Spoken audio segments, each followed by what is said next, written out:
Jai Shri Radhe Shri Shri Ras Viharini Ju Ki Jai Ho.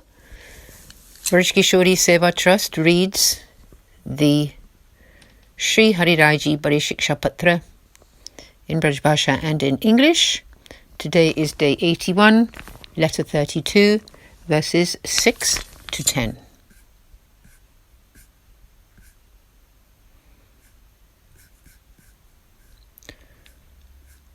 Verse 6. The Lord will immediately enter the heart of one who is humble, pure, detached from worldly complications, absorbed in the contemplation of Sri Krishna's pastimes, who has firm faith in Sri Acharyaji and is totally free from mundane desire. Tika 6. Sri Krishna will reside in the heart of one who is humble and thus able to tolerate criticism from others. Sri Gosaiji has written in his Vigyapti treatise, Sri Acharyaji has taught in his Sri Subodhini that the one sure way to please the Lord is humility. So be humble and be pure-hearted, free from deceit and pretense and worship, and remember the Lord with unadulterated pure loving sentiment. The Lord will reside in such a heart. He will also stay in a heart of one who is free from worldly complications, whose mind space is given to him alone and not to activities and relationships on the physical plane. The heart in which he will reside will also be constantly and readily engaged in the contemplation of his pastimes, like his childhood pastimes, his demanding of taxis from the gopis, and his great circle dance with them, etc. Sri Acharyaji has written in his Nirodha Lakshan, bound to Sri Hari treatise, for those whose consciousness is given to the contemplation of his virtues, the Lord Sri Hari is the slayer of the demon Mura, who is like the impurity which can taint the heart. Impurities of the heart disappear when they hear the name of their enemy Sri Hari. Thus he can reside in the heart of one who thinks of him all the time. Sri Vallabhacharyaji has established this path of grace, and one should always cherish a sentiment of firm faith in his lotus feet. It has been written in the Sarvotam Stotra, the best recitation, a devotee should give up everything else and take shelter in the dust of Sri Acharyaji's lotus feet. Those who thus know this dust to be their greatest wealth attain the perfection of reward, the experience of the nectar of Sri Krishna's lips. The Lord will stay in the heart of one thus dedicated, as also in the heart of one who is exclusively attached to the Lord, and never to the falsity of a life based on mundane dealings or scriptural fear. He reigns in the heart, which thus has no other attachments. Verse 7. The Lord will not delay in entering the heart of one whose only desire is to attain this dust of the lotus feet of the Vraja devotees, the gopis, who is always ready to sing the Lord's praises and who knows through heartfelt contemplation that Sri Krishna's name is the supreme devotional reward. Tika 7. Day and night the singular longing to attain the dust of the lotus feet of the Vraja gopis should fill the mind and heart. We find this statement in the Brahmar Gita, chapter of the Srimad Bhagavatam, Canto 10, chapter 47. May I become one of the shrubs, creepers, or herbs that grow in Vrindavan that may be touched by the dust of the lotus feet of the gopis who have renounced their worldly status and thus achieved the hardest kind of renunciation. I'll bow again and again to the dust of the feet of the gopis whose loud singing of Sri Krishna's praises purifies the world.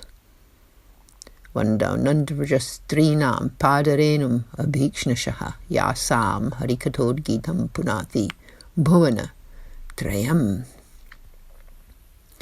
I would like to be one of those plants classified as being of the mode of ignorance, passion or goodness, touched in the Sri Vrindavan by the dust of the feet of the gopis who have renounced that which most fail to renounce, that is, the path of family and social prestige and the path of scriptural law. The gopis are very manifestations of the Vedic verses which seek to know Sri Krishna. I bow over and over again to those ladies of Raj who sing his praises with total submission to him and thus purify all the three worlds. The Lord lives in the heart of one who cherishes such sentiments. He will also stay in the heart of one who sings the glories of his pastimes. In the 12th canto of the Srimad Bhagavatam, Sri Shukdev has stated, there is one great feature of the present age of struggle, that one can be liberated by the attainment of the Lord simply by singing his praises. If one is incapable of such recitation, one can attain the same experience just by contemplating the significance and inner meaning of his name. It is stated in the 6th canto of the Srimad Bhagavatam, where the messengers of the Lord are instructing the messengers of the God of Retribution. If someone knowingly or even unknowingly takes the name of the Supreme Lord with respect and longing, then that name will burn up their sins just like a fire consumes a log. Yama, the God of Retribution, speaks to his messengers. O my sons, look at the greatness of the Lord's name. Even a sinner like Ajamil was saved from a demonic death and thus liberated by its pronunciation. Furthermore, it is stated in the 8th canto, O great king, anyone who remembers the Lord's name or makes others remember it has a very fortunate fate and is fully satisfied. Know that the Lord resides in the heart of one who thus experiences the Lord's name. Verse 8. The Lord will reside in the heart of that devotee who has one pointed devotion, is always ready to serve other such single-minded devotees, has a natural affection for following the path of devotion, is detached from mundane activity and attitude, and joins with the other devotees to sing the Lord's glories. Tika 8. Sri Krishna resides in the heart of that unswerving devotee who loves only him, serves only him, remembers only him, only listens to his pastimes and sings only his praises. That devotee is exclusively dedicated to the path of grace with mind, speech and action. It is stated in the Harita Smriti scripture, the worthy follower of the path of devotion takes shelter of none other, undertakes no unrelated practices, and does not partake of the offerings to other deities. Such a devotee does not bow to other deities, see them, accept their food offerings, or visit their temple. The one in whose heart Sri Krishna resides will also have firm faith in the association of accomplished devotees on this path of grace, and will meet and serve them. One such devotee has sung, My full trust is in the gopis of Braj and the son of Nanda. In his Bhakti Vardhani, How to Increase Devotion treatise, Sri Acharyaji has stated, you should stay in a place which is dedicated to the Lord and with the devotees there. For the Lord does reside in such devotees' hearts, for they lovingly follow the path of devotion to him, with adherence to the principles of the path of grace and not to reciprocal practices. In his Sri Navaratna, the 9 jewels of treatise, Sri Acharyaji has taught, when you adhere to the path of grace, you develop the attitude of a witness to all situations. You perform service to the Lord according to the Guru's instructions, but if obstacles occur, you consider them to be the Lord's wish. In other words, one should follow the Guru's instructions closely when serving the Lord, but if anything prevents you from doing so, know this to be the Lord's wish, and remain as a witness both in matters of service and in your worldly situation.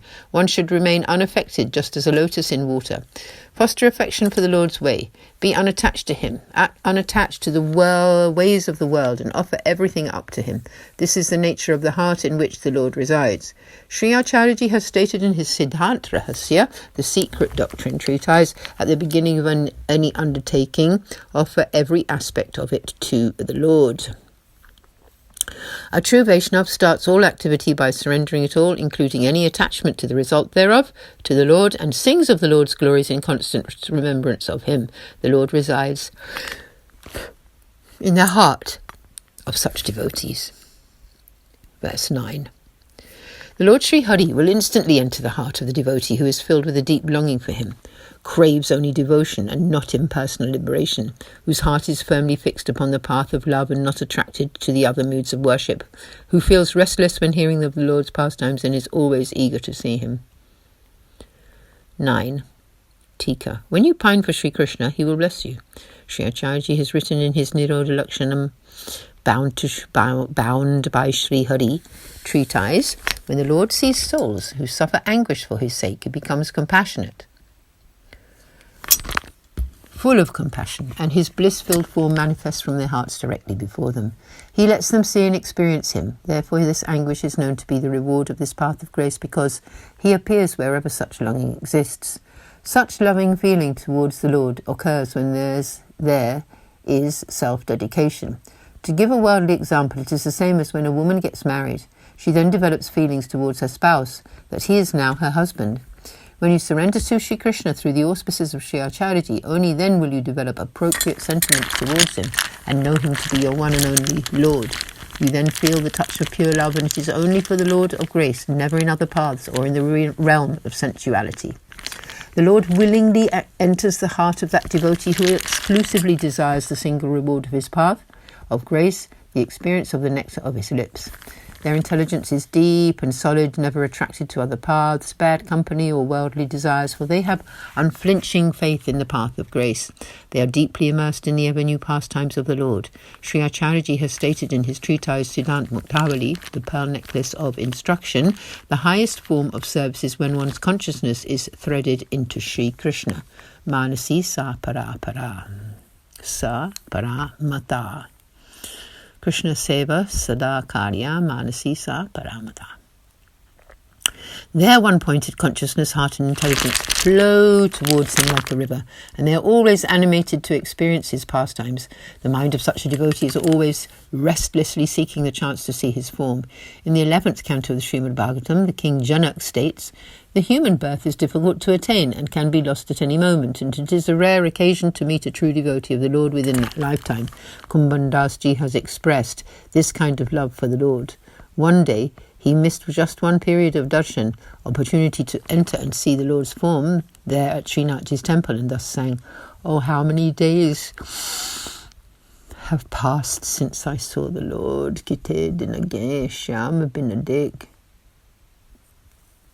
The Lord enters that kind of heart which suffers such longing for him. Verse 10. Sri Krishna very soon enters the heart of that devotee who makes varied and interesting plans to please him through their service and who is not even slightly interested in worldly and scriptural matters. In order to please Sri Krishna, the gopis, devotees of Raj, were always finding new ways of service, knowing the Lord to be their all in all, or be all and end all. They served him with body, mind and wealth, offering him clothes, ornaments and food preparations. In the same way, we are instructed by Sri Vallabhacharyaji's lineage holder, teachers of this path of grace, to use everything in his service, and so Vaishnava devotees on this path surrender their body, mind and wealth to him in various novel ways.